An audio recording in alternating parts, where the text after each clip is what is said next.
Hello students, আমি ফিজিক্সের লালটুদা বলছি।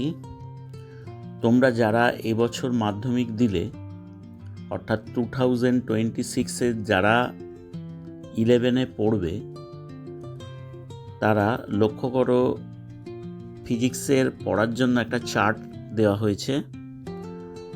ওপরে 3টে ডেট আর টাইমের মধ্যে যে কোনো একটা ডেট চুজ করতে পারো। আবার লক্ষ্য করো, নিচের 3টে ডেট আর টাইমের মধ্যে যে কোনো একটা ডেট চুজ করতে পারো।